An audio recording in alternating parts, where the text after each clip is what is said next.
সবাইকে আজকের ক্লাসে শুভেচ্ছা জানাচ্ছি। বলো সবাই কেমন আছো? সবাই কেমন আছো বলো। আজকে গত ক্লাসে তো সাউন্ডে একটু মেবি প্রবলেম হয়েছিল, তো আজকে সাউন্ড ক্লিয়ার আছে কিনা একটু কমেন্টে জানিয়ে দাও।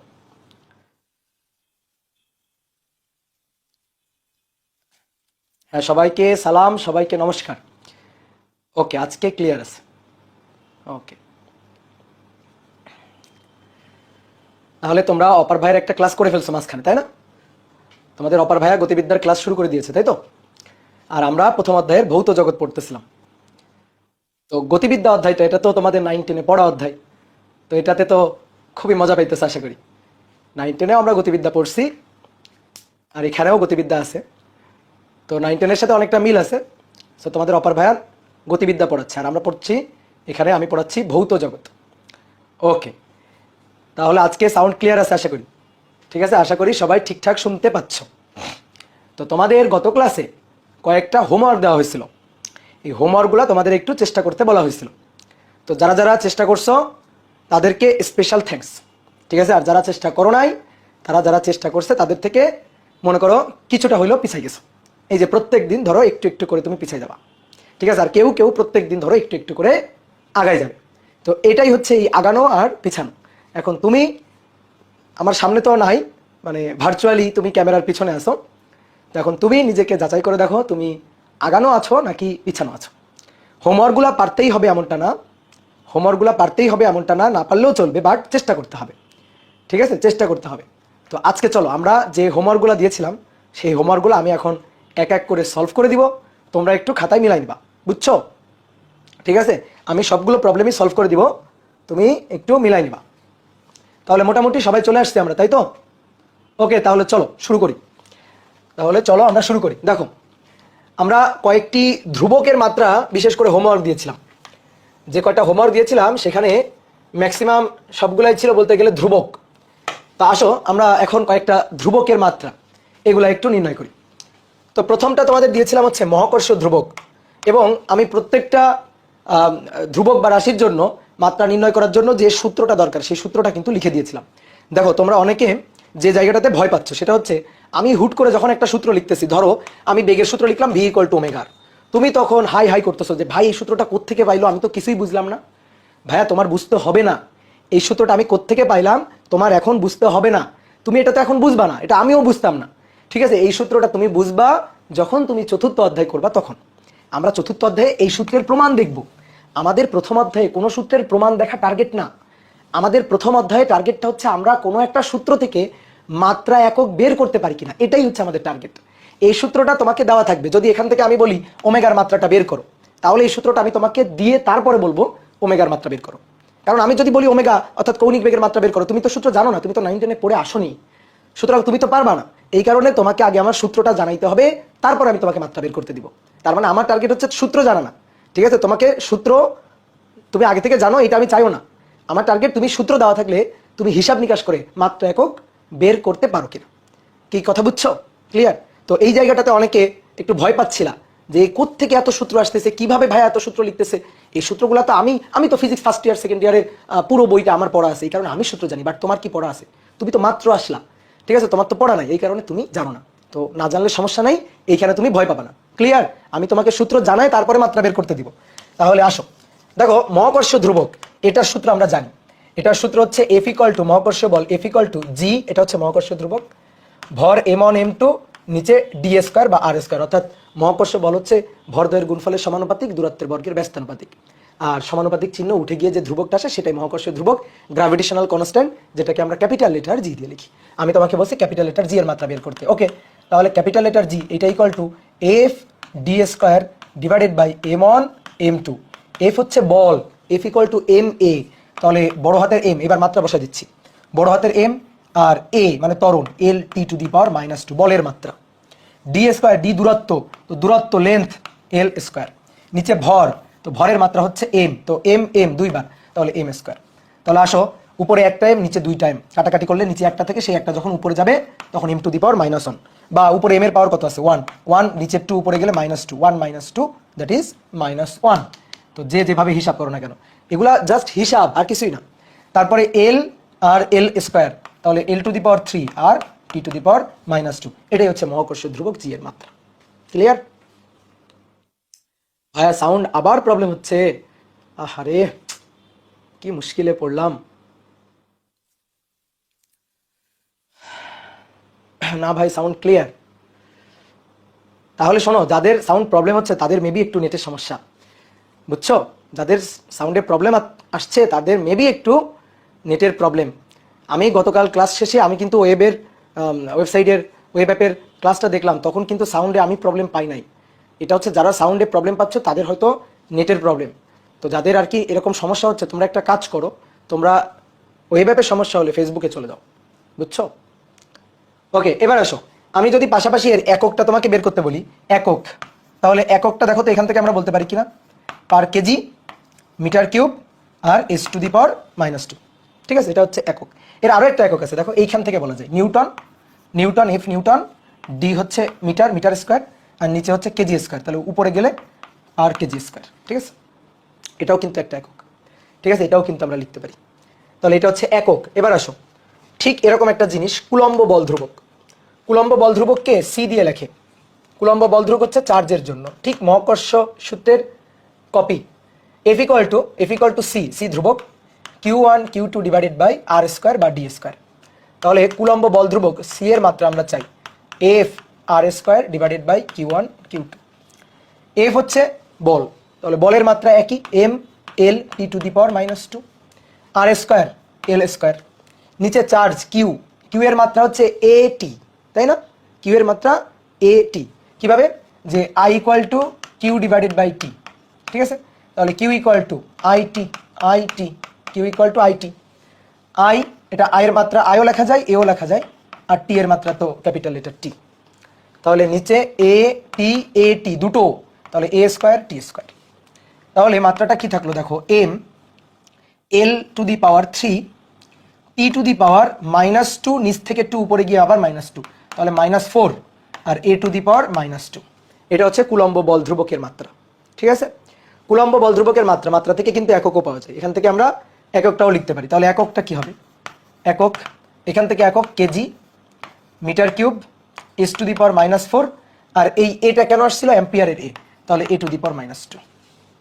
আবার আরও একটা একক লেখা যায়, সেটা হচ্ছে এখান থেকে নিউটন, নিউটন মিটার স্কোয়ার, এই যে নিউটন মিটার স্কোয়ার, আর চার্জের একক হচ্ছে কুলম। ঠিক আছে, চার্জের একক কি? কুলম, তাহলে নিচে কুলম স্কোয়ার, তাহলে C to the power -2। Okay, clear? C এর মাত্রা আর একবার, সি এর মাত্রা, এই যে সি এর মাত্রাটাই তো বের করলাম, বলের মাত্রা দূরত্বের মাত্রা, দূরত্বের বর্গ এল স্কোয়ার, নিচে চার্জ কিউ, তো কিউ এর মাত্রা গত ক্লাসে লিখছিলাম না, কিউ ইকুয়াল টু এ টি, তাহলে এ স্কোয়ার টি স্কোয়ার, যেহেতু দুটো কিউ। ঠিক আছে, ওকে, ঠিক আছে। এই কুলম্ব বল ধ্রুবক সি, এই সি কিন্তু চার্জ না, চার্জ তো কিউ। ঠিক আছে, আসো এবার বোল্টজম্যান কনস্ট্যান্ট। দেখো আমি তোমাদের সূত্র লিখে দিয়েছিলাম, বোল্টজম্যান কনস্ট্যান্টকে কে দিয়ে লেখা হয়? বোল্টজম্যান কনস্ট্যান্টকে পিভি ইকুয়াল টু কে টি। এখানে এই কেটাই হচ্ছে বোল্টজম্যান কনস্ট্যান্ট। আমাকে কে যেন একজন মাত্রা নির্ণয় করে পাঠিয়েছিল, তো সেখানে দেখলাম সে যে কাজটা করছে, এই ভিটাকে বিভব ধরে হিসাব করছে। ওই যে গত ক্লাসে বিভবের মাত্রা বের করে দিয়েছিলাম না, তো ভিটাকে বিভব ধরে নিয়েছে। বলো ভিটা কি বিভব? আমি তো বলেও দিয়েছিলাম, এই পিটা হচ্ছে প্রেসার, গ্যাসের চাপ, এটা হচ্ছে গ্যাসের সূত্র, আদর্শ গ্যাসের সূত্র, পিভি ইকুয়াল টু বা পিভি ইকুয়াল টু এল আর টি, সেই টাইপের সূত্র। তো এখানে পি হচ্ছে প্রেসার আর ভি হচ্ছে আয়তন। তাহলে কে এর মাত্রা চাই, তাহলে অতএব K equal to PV divided by T. তাহলে পি হচ্ছে pressure, pressure P equal to F by A, জানো তো? এফ এর মাত্রা M L T to the power -2 বলের মাত্রা, ডিভাইডেড বাই এ হচ্ছে দৈর্ঘ্য এল স্কোয়ার। তাহলে নিচে একটা L, M L to the power -1 T to the power -2, বুঝছো? প্রেসারের মাত্রা এগুলো দেখবে এমনি মুখস্থ হয়ে যাবে একসময়। তাহলে M L to the power -1 T to the power -2, এটা তোমার করা লাগবে না, এটা তোমার খাতায় করা আছে। ঠিক আছে, গত ক্লাসে কিন্তু করছি এটা। ভি হচ্ছে আয়তন, আয়তন হচ্ছে এল to the power 3 L cube. নিচে টি, এই টি কিন্তু সময়ের টি না, টেম্পারেচার, তাপমাত্রার টি, এই টিটা তাপমাত্রা, বুঝছো? তাহলে তাপমাত্রার মাত্রা তোমাকে বলছিলাম কে দিয়ে লিখতে পারি বা থেটা দিয়ে লিখতে পারি। তো চলো একটা দিয়ে লিখলেই হইলো, আমরা থেটা দিয়ে লিখলাম। তোমার যদি ভালো লাগে কে দিয়ে লিখতে লিখবা, কোনো সমস্যা নেই। তাহলে সাজিয়ে লিখলে M L to the power -1 plus 3, তাহলে +2, বুঝছো? টি টু দি পাওয়ার -2 আর থেটা টু দি পাওয়ার -1। তো দেখো কার কার মিলছে দেখো। ঠিক আছে, এই যে কে জানো, অর্থী, প্রভা অ্যান্ড অর্থী, কি ব্যাপার এরকম নাম কেন? দুইজন মিলে একটা আইডিয়া চালাচ্ছ। এবার মোলার গ্যাস ধ্রুবক, মোলার গ্যাস ধ্রুবক হচ্ছে আর। মোলার গ্যাস ধ্রুবকের সূত্রটা লিখে দিই, পিভি ইকুয়াল টু এনআরটি। ঠিক আছে, ওখানে ছিল পিভি ইকুয়াল টু কেটি, আর এখানে PV equal to NRT. PV equal to KT হলে কে হচ্ছে বোল্টজম্যান কনস্ট্যান্ট, আর এখানে আর হচ্ছে মোলার গ্যাস কনস্ট্যান্ট। তাহলে মোলার গ্যাস কনস্ট্যান্টের মাত্রাটা, আর এর মাত্রাটা চাই। খুবই সহজ, আর এটা equal to PV divided by N T. N হচ্ছে মোল সংখ্যা, তাহলে আগের মতোই তো। তাহলে প্রেসার পি এর মাত্রা M L to the power -1 T to the power -2, আয়তন এল to the power 3, R N হচ্ছে মোল, মোলের মাত্রা মোল, MOL, আর টি হচ্ছে টেম্পারেচার, দ্যাট মিনস থেটা। তাহলে সুন্দর করে একটু সাজিয়ে লিখি এবার, M L to the power -1 plus 3, তার মানে L to the power 2, T to the power -2, mole inverse theta inverse. ঠিক আছে, দেখো কত বড় মাত্রা, দেখলেই ভয় লাগবে। তোমাকে যদি এটা মুখস্থ করতে বলা হয় করবা? তোমাকে এখানে লাখ টাকা দিলেও তুমি এটা মুখস্থ করতে চাইবা না, কারণ এগুলো মুখস্থ রাখলে তো ভুলে যাবা। তাহলে মুখস্থ রাখা আমাদের টার্গেটটা, আমাদের টার্গেট হচ্ছে বুঝে আমরা বের করতে পারি কিনা, বুঝলাম? অনেক বলতে ভাই পিভি ইকুয়াল টু এনআরটি, আমি তো এই সূত্র জানি না। জানতে হবে না, তোমার এই সূত্র জানতে হবে না। ঠিক আছে, একটা সময় এসে তুমিই বলবা ভাই পিভি ইকুয়াল টু এনআরটি, আমি সূত্রটা জানি। তুমি একটা সময় যখন গ্যাসের 10 অধ্যায়, মানে আমাদের ফার্স্ট পার্টের একেবারে লাস্টের চ্যাপ্টার আদর্শ গ্যাস ও গ্যাসের গতিতত্ত্ব, যেটা তোমাদের সিনিয়র ব্যাচকে এখন পড়াইতেছি, তো ওদের কাছে জিজ্ঞেস করবা পিভি ইকুয়াল টু কি, ওরা দেখবা বাকিটুকু বলে দিছে, তো তুমি এক সময় বাকিটুকু বলতে পারবা। ঠিক আছে, তাহলে মাত্রা বের করে ফেললাম আমরা। মাত্রা থেকে এককও পাওয়া যাবে, এখান থেকে তুমি এককও পাবা। ঠিক আছে, অনেকে বলছে ভাই বোল্টজম্যান ধ্রুবকের একক কি? এই যে প্যাসকেল, তারপরে metre cube, pascal metre cube, তারপরে নিচে টেম্পারেচার। তো টেম্পারেচার হচ্ছে কেলভিনে নিই নর্মালি আমরা, তাহলে প্যাসকেল মিটার কিউব আর পার কেলভিন একক। একক তুমি এই সূত্র দিয়েও বের করে নিতে পারবা, কোনো ব্যাপার না। ওকে, এবার আসো, এই পিভি মানে কিন্তু জুল, জানো? পিভি, এই পিভি মানে কিন্তু জুল, মানে কাজ। ঠিক আছে, পিভি মানে চাপ আর আয়তনের গুণফল কিন্তু কাজ হয়ে যায়। দেখো চাপ আর আয়তনের গুণফল, মানে চাপ আর আয়তনের এই যে গুণফলের মাত্রাটা, এটা কিন্তু শক্তিরই মাত্রা, বুঝছো? কাজের মাত্রা। এখান থেকে একক বের করা যায়। কে এর একক হচ্ছে জুল পার কেলভিন। এর সুন্দর একক যেটা পরিচিত একক, সেটা হচ্ছে জুল পার কেলভিন। কিভাবে? এই যে উপরে পিভি, পিভি মানে জুল, এই পিভি মানে কাজ, শক্তি, জুল। ঠিক আছে, এটা হচ্ছে জুল, তাহলে একক হচ্ছে জুল, নিচে হচ্ছে কেলভিন, তাহলে জুল পার কেলভিন। তাহলে এটার একক কি হবে? এটার একক হবে জুল, জুল পার মোল পার কেলভিন, জুল পার মোল পার কেলভিন। ঠিক আছে, জুল পার মোল পার কেলভিন, এটা হচ্ছে একক।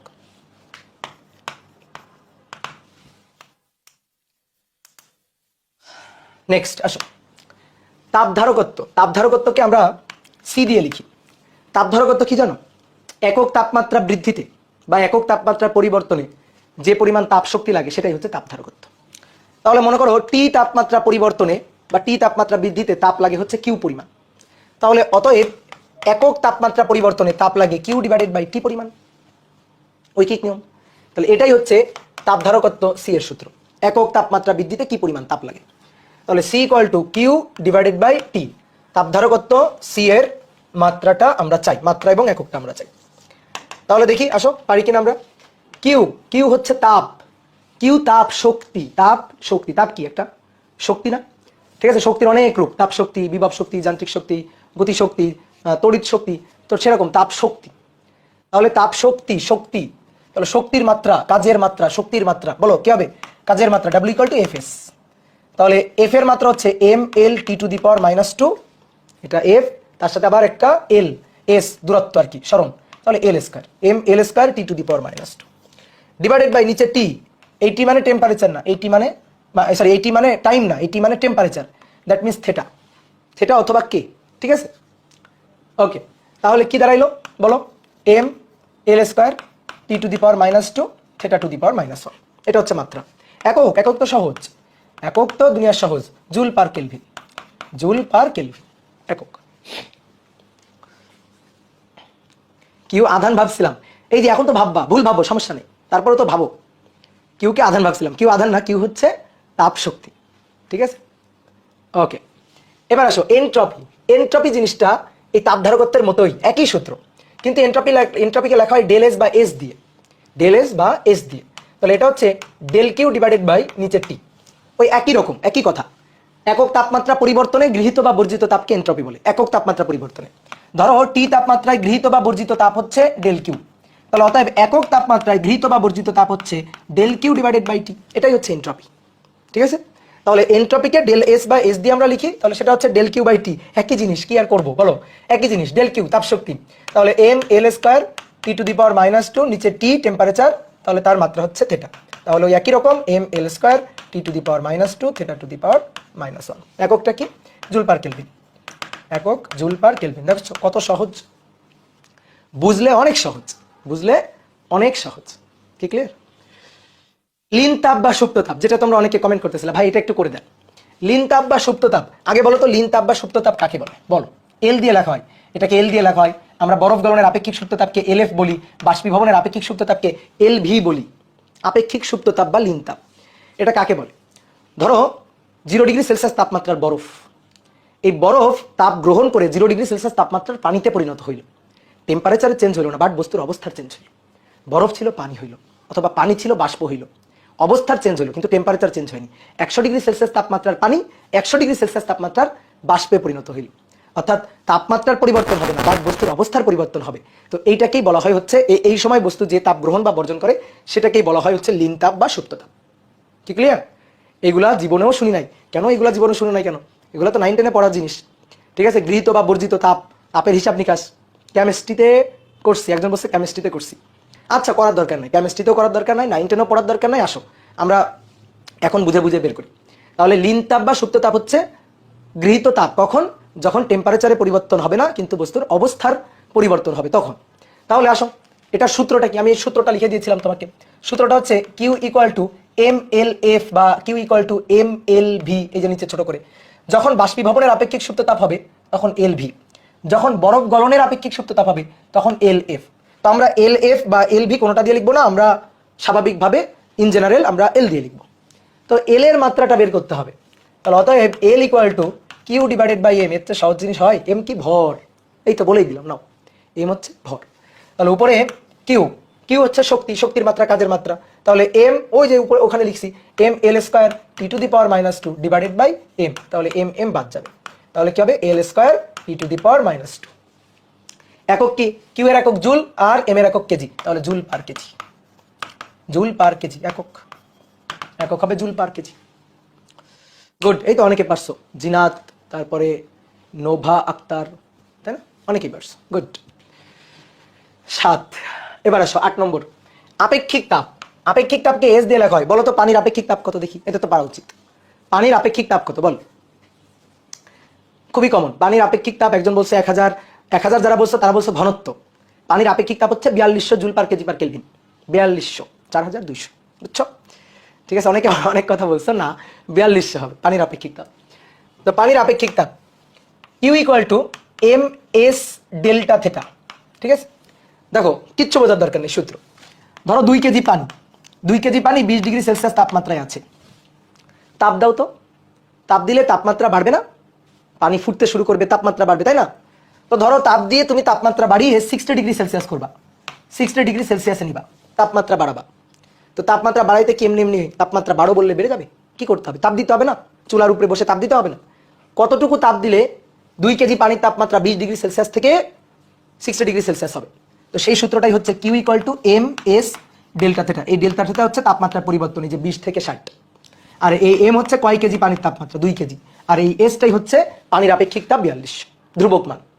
ঠিক আছে, ধ্রুবক মান। তাহলে আমরা কি পরিমাণ তাপ দিলে পানি 20 ডিগ্রি সেলসিয়াস থেকে 60 ডিগ্রি সেলসিয়াসে যাবে, তার সূত্রই হচ্ছে এটা। এটা আমরা কোথায় পড়বো? এটা আমরা পড়বো হচ্ছে সেকেন্ড পার্টের প্রথম অধ্যায়। ঠিক আছে, তো এখন যদি তুমি মনে করো এই সূত্র জানো না, কোনো সমস্যা নেই, জানার কোনো দরকার নেই। তোমাকে আমি সূত্রের রাশিগুলোর পরিচয় বলে দিলে আমার টার্গেট হচ্ছে তুমি এস এর মাত্রাটা বের করতে পারবা কিনা, বলো এস এর মাত্রাটা বের করতে পারবা কিনা। কিউ হচ্ছে তাপশক্তি, এম ভর, ডেল থেটা হচ্ছে তাপমাত্রা।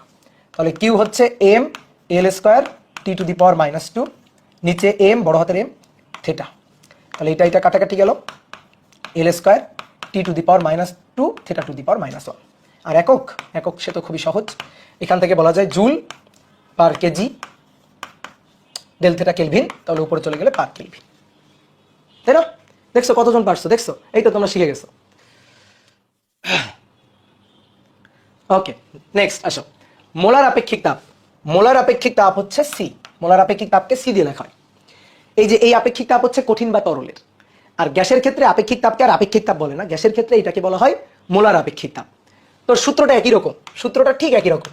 এখানে যেমন এস ইকুয়াল টু ছিল কি Q divided by M del theta, এখানে হবে কিউ ডিভাইডেড বাই গ্যাসের পরিমাণ কি, আমি ধরো তোমার কাছে একটা সিলিন্ডারে কিছু পরিমাণ গ্যাস আছে, আমি জিজ্ঞেস করলাম এই তোমার কাছে কত পরিমাণ গ্যাস আছে, তুমি আমাকে কিন্তু বলবা না ভাই আমার কাছে এত কেজি গ্যাস আছে, তুমি আমাকে বলবা ভাই আমার কাছে এত মোল গ্যাস আছে। দেখো তরল পদার্থকে পরিমাপ করা হয় ভরে কেজিতে, কঠিন পদার্থকেও ভরে পরিমাপ করে কেজিতে, কিন্তু গ্যাসকে নর্মালি পরিমাপ করা হয় মোল সংখ্যার হিসাবে, যে তোমার কাছে কত মোল গ্যাস আছে, এই পাত্রে কত মোল গ্যাস আছে, মোল সংখ্যাকে এন দিয়ে লেখা হয়। তাহলে ওইখানে এম এর জায়গায় এখানে হবে জাস্ট এন ডেল থিটা, আর কিচ্ছু না, সেম জিনিস। তাহলে কিউ হচ্ছে M L square T to the power -2, নিচে এন মোল সংখ্যা এম ও এল, আর ডেল থিটা থিটা। তাহলে কি হইল M L square T to the power -2 আর মোল পার থিটা। ঠিক আছে, এই ক্লিয়ার?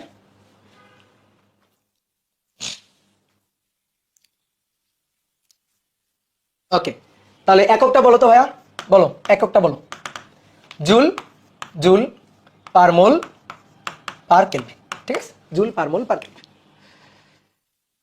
কি একটা কনফিডেন্স আসছে না যে যে কোনো সূত্র দিলে মাত্রা আমরা বের করতে পারবো? বলো একটা কনফিডেন্স আসছে কিনা? ঠিক আছে, ওকে গুড।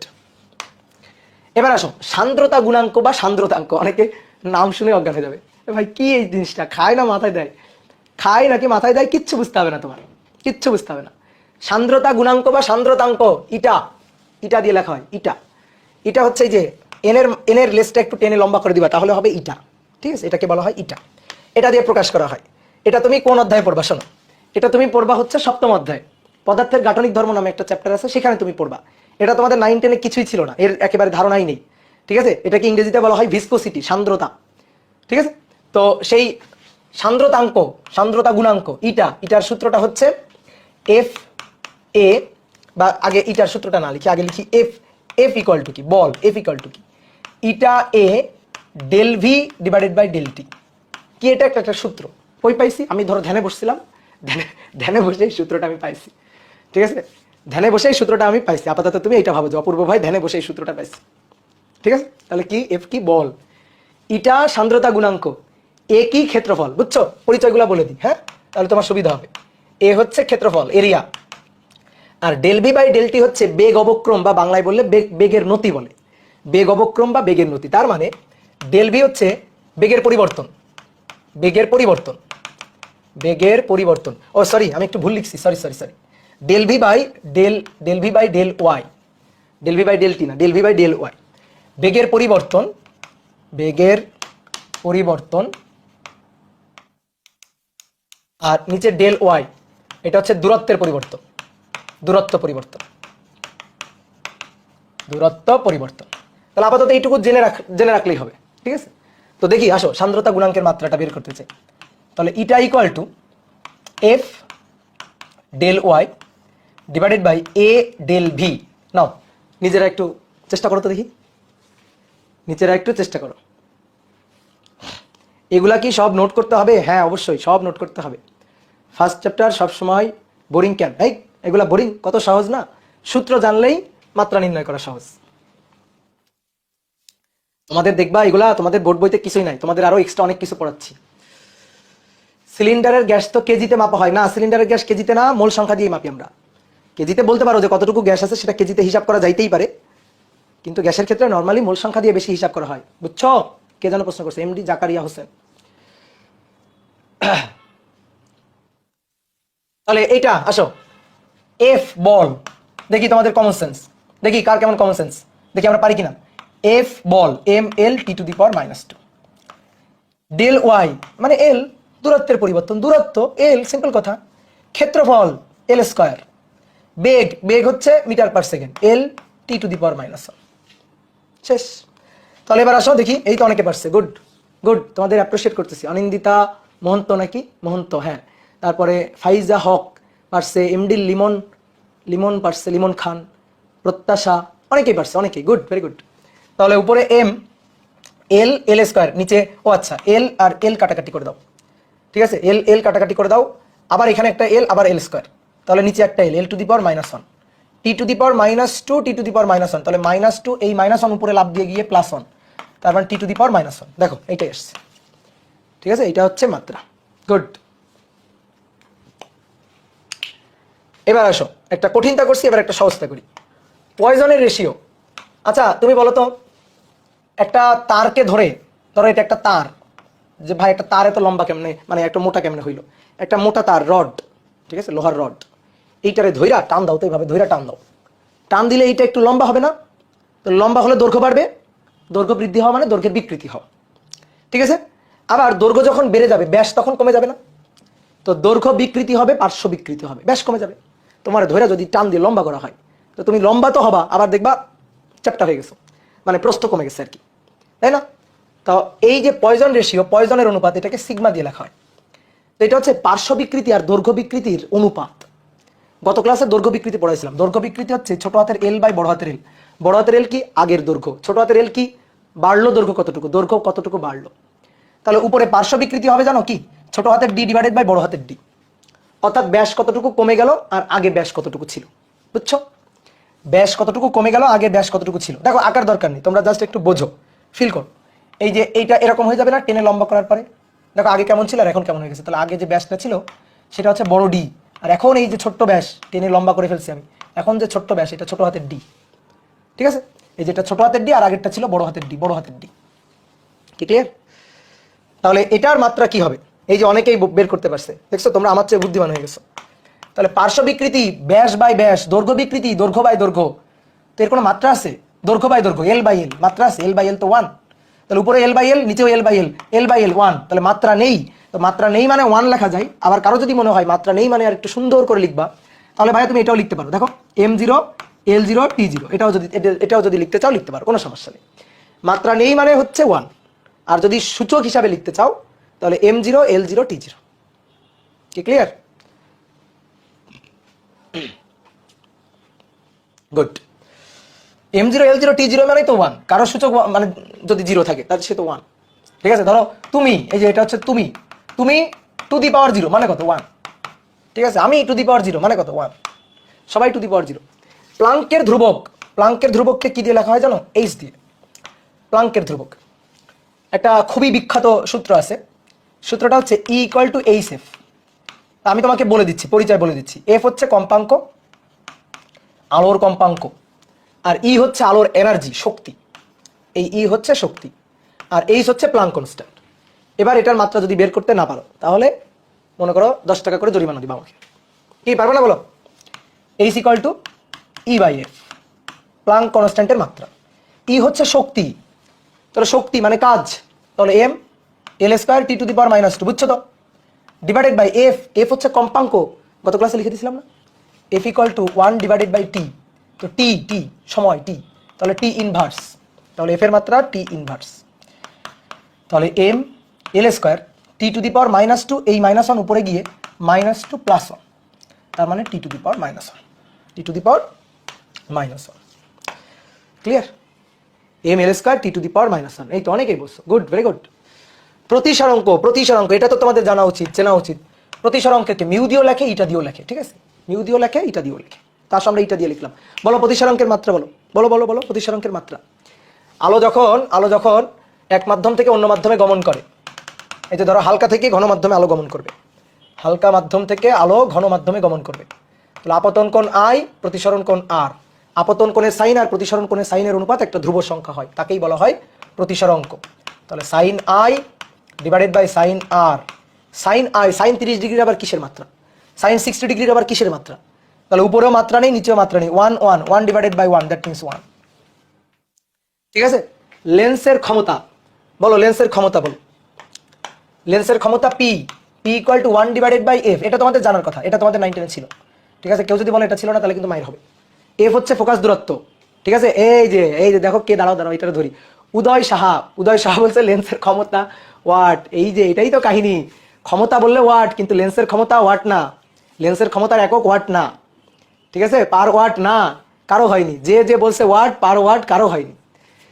এই F হচ্ছে ফোকাস দূরত্ব এল ফোকাস দূরত্ব, তো দূরত্বের মাত্রা কি? L, তাহলে এর মাত্রাটা হবে L⁻⁻1, মাত্রা এটা হবে। আর এককটা কি হবে? এই জন্য এটা দেওয়া, মানে অনেকে ভাবে কি ক্ষমতা মানে ওয়াট, এই ক্ষমতাটা ডায়োপ্টার, বা or per metre, dioptre or per metre, এটা ওয়াট না, এই কারণে এটা দেওয়া। বুঝছো? দেখছো ভুল কোথায় করছো? Good, very good. Short syllabus, এই শর্ট সিলেবাস দিয়েই তো তোমাদের শেষ করে দিল। আচ্ছা, এবার আসো, বলো পারা যাবে তো? বলো পারা যাবে সবকিছু? আর একটা জিনিস তোমাদের দিয়েছিলাম গত ক্লাসে, সেটা হচ্ছে, এটাকে 15 নম্বর বলে দিই, সেটা হচ্ছে পৃষ্ঠ টান। দিয়েছিলাম না এটা? পৃষ্ঠ টান টি। তো পৃষ্ঠ টানের সূত্রটা কি ছিল? T equal to F divided by L ছিল। তো এফ তো বুঝতেই পারতেছো, বল, M L T to the power -2, আর এল কি? এল হচ্ছে দৈর্ঘ্য, এল। তাহলে এল এল কাটাকাটি, M T to the power -2, M T to the power -2। এই তো, তাহলে মোটামুটি আমরা অনেক রাশির মাত্রা একক বের করে ফেলছি। এবার তুমি একটু বই খুলে দেখো, তোমাদের যে বই তুমি কেনো না কেন, দেখবা প্রথম অধ্যায়ে একটা চার্ট করে, প্রথম অধ্যায়ে দেখবা পৃষ্ঠা উল্টাবা, পাবা একটা চার্ট করে অনেকগুলো রাশির মাত্রা একক লেখা আছে। ওরা হিসাব করে দেয়নি, ওরা শুধু ছক করে মাত্রার একক লিখে রাখছে। আমি তোমাকে এই হিসাবটা করে বুঝাই দিছি, ঠিক আছে? এইবার তুমি বইয়ের ছকটা একবার পড়ে যাবা, দেখবা এর চেয়ে সহজ জিনিস আর নাই। অনেকে দেখবা, তোমার দেখবা অনেক ফ্রেন্ড মুখস্থ করতেছে, তার কাছে কঠিন লাগতেছে, বাট তোমার কাছে আর কঠিন লাগবে না, কিন্তু তুমি বুঝে বুঝেই উত্তর বলে দিতে পারবা। কি ক্লিয়ার? ঠিক আছে, এটার এককটা বলতে হবে। বলো এটার একক কি? এটার একক কি? একক হচ্ছে newton metre, newton per metre. উপরে নিউটন আর নিচে মিটার, তাহলে নিউটন পার মিটার, এটাই হচ্ছে একক। ফিজিক্স কি মেইন বুক রিডিং পড়বা? হ্যাঁ, মেইন বুক রিডিং এর মতো পড়বা, গল্পের বইয়ের মতো পড়বা, বুঝছো? বা আপাতত কিছুদিন তুমি মূল বই ধরার কোনো দরকার নেই, তোমাকে যা ক্লাসে পড়াই তুমি সেইগুলো সুন্দর করে নোট করো এবং সেইগুলো পড়ো আপাতত। ক্লিয়ার? ঠিক আছে, বই ধরে লাভ নাই, বই ধরলেই তো ভয় লাগবে। দেখবা বইতে কত মানে কঠিন কঠিন ভাষা লেখা আছে, অনেক সময় দেখবা হিব্রু ভাষা লেখা আছে, হ্যাঁ, বুঝবা না, কঠিন লাগবে। তা আপাতত কিছুদিন বই ধরার দরকার নেই। আসো, চলো নেক্সট। আজকের ক্লাসে আমরা যেটা পড়বো আর কি, এটা তো গত ক্লাসের হোমওয়ার্ক পড়ালাম, আজকের ক্লাস কিন্তু এখন শুরু হইলো, মূল ক্লাস কিন্তু এখন শুরু, বুঝছো? সমীকরণ বা সূত্র লেখার নিয়ম। ফিজিক্সে আমরা বিভিন্ন সূত্র বা সমীকরণ লিখি না? তুমি 9, 10-ও লিখছো, আমরা ইন্টারও লিখবো। তো এই সমীকরণ বা সূত্র লেখার কিছু নিয়ম আছে। তোমার মনে হইলো আমি একটা সূত্র বানাই ফেলি, বানানো যাবে না। সূত্র অবশ্যই মাত্রা সমীকরণের সাথে সত্য বলে প্রমাণিত হতে হবে। তো কি নিয়ম? আসলে একটু নিয়মগুলোকে একটু বুঝি। তো প্রথম আসো 1 নম্বর নিয়মটা। ধরো এ একটা রাশি এবং বি একটা রাশি, এই দুইটা রাশি সমান সমান, সমান চিহ্ন দিয়ে লিখছি। এর মানে হচ্ছে এ ও বি দুইটি রাশি সমজাতীয়, অর্থাৎ এদের মাত্রাও একক সেম, অর্থাৎ এদের মাত্রা ও এককটা সেম। ঠিক আছে, মানে এরকম আমি কখনো লিখতে পারবো না। ধরো যে 2 নিউটন সমান সমান 2 সেকেন্ড, তুমি বলবা যে ভাই নিউটন 2 সেকেন্ড মান 2, ওই পাশেও 2, এটা লেখা যাবে না, এটা ভুল, এটা লেখা যাবে না, এটা ভুল। কেন? এটা নিউটন বল, আর 2 সেকেন্ড এটা সময়। বল কোনোদিন সময়ের সমান সমান হয়, দুটো ভিন্ন ভিন্ন রাশি। আমি কখনো ইকুয়াল দিয়ে লিখতে পারবো না। দুইটা গরু কখনো দুইটা ছাগলের সমান হবে না, বুঝছো? গরু এক জাতীয়, ছাগল এক জাতীয়। তাহলে এরকম রাশির ক্ষেত্র তাই, বল এক জাতীয় রাশি, সময় একটা অন্য জাতীয় রাশি। এই দুইটাকে আমি কখনো ইকুয়াল দিয়ে লিখতে পারবো না। যদি আমি ইকুয়াল দিয়ে লিখি, তার মানে অবশ্যই দুই পাশের মাত্রা, দুই পাশের রাশি দুইটা সমজাতীয় হতে হবে, অর্থাৎ তাদের মাত্রা একক সেম থাকতে হবে। ঠিক ক্লিয়ার? আমি কখনো লিখতে পারবো না 3 মিনিট সমান সমান 3 কেজি, এটা কখনো আমি লিখতে পারবো না, এটা ভুল। ক্লিয়ার? তাহলে সমান চিহ্ন দিয়ে যখন আমি লিখবো, তখন সমান চিহ্নের ডান পাশে বাম পাশে একই জাতীয় রাশি হতে হবে। কি ক্লিয়ার? তাহলে এবার আসো নেক্সট 2 নম্বর। ধরো এ একটা রাশি, সেটা সমান সমান বি প্লাস সি, তাহলে বি আর সি যোগ আকারে আছে। তাহলে প্রথমে 1 নম্বরের নিয়ম অনুযায়ী যদি বলি, তাহলে এ ও বি প্লাস সি এরা সমজাতীয়, এস এরা সমজাতীয়, তার মানে এদের মাত্রা একক সেম। ইভেন তার মধ্যে বি ও সি ও সমজাতীয়, বি এবং সি সমজাতীয়। তার মানে কি দাঁড়াইলো? এ বি সি তিনটাই সমজাতীয় রাশি, তাই না? এ আর এইটা সমজাতীয় হইতে হবে, না হলে সমান চিহ্ন দিয়ে লিখতে পারবো না। আবার সমজাতীয় না হলে যোগ করা যাবে না, যেমন তুমি কখনো এটা করতে পারবে না। দেখি এটা, এই যোগটা তুমি আমাকে পারলে করে দাও, দেখি করে দিতে পারলে তোমাকে 10 টাকা দিব। 2 নিউটন আর 2 সেকেন্ড যোগ করে দাও, নাও 3 নিউটন আর 2 সেকেন্ড, এটা যোগ করে দিতে পারলেই তোমাকে 10 টাকা দিব। পারবা? যোগ করতে পারবা? এটা যোগ করা যাবে না, এটা হবে না। বলের সাথে কখনো সময় যোগ হয় না, 2 নিউটন যোগ হইতে পারে, অথবা 2 সেকেন্ডের সাথে 3 সেকেন্ড যোগ হয়ে 3 সেকেন্ড 2 সেকেন্ড যোগ হয়ে 5 সেকেন্ড হইতে পারে, কিন্তু নিউটনের সাথে সেকেন্ড যোগ হইতে পারে না। ভিন্ন ভিন্ন জাতীয় রাশি কখনো যোগ করা যাবে না। বলো তুমি পারবা? আমি যদি তোমাকে বলি 3টা গরু আর 2টা ছাগল যোগ করে কয়টা গরু ছাগল? বলো, এটা হাস্যকর প্রশ্ন হয়ে যাবে না? তো এটা করা যায় না। তাহলে সেম জাতীয় রাশি না হলে যোগও করা যায় না, বিয়োগও করা যায় না, যোগ বিয়োগ করা যায় না। কিন্তু আবার এটার আবার ভুল মিনিং করো না, আমি বলছি যোগ বিয়োগ করা যায় না, বাট গুণ ভাগ কিন্তু করা যায়। গুণ ভাগ করা যায়। কিভাবে গুণ ভাগ করা যায় দেখো, আমি তোমাকে চোখের সামনে উদাহরণ দেখাই দিই। F = ma, তারপরে W = Fs। দেখো তো, ভর এবং ত্বরণ দুটা ভিন্ন জাতীয় রাশি, গুণ হয়ে বল হয়েছে না? বল এবং সরণ দুইটা ভিন্ন জাতীয় রাশি, গুণ হয়ে কাজ হচ্ছে না?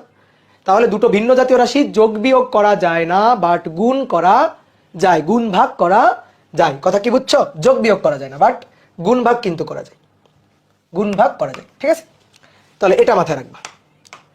ঠিক আছে, আর একটা জিনিস 3 নম্বর, সেটা হচ্ছে a = ধরো b/c+d। ঠিক আছে, ওই একই কথা, একই কথা। কি একই কথা? a ও b/c+d, এই পুরোটা a আর এটা, এরা সমজাতীয়, এরা সমজাতীয় হবে।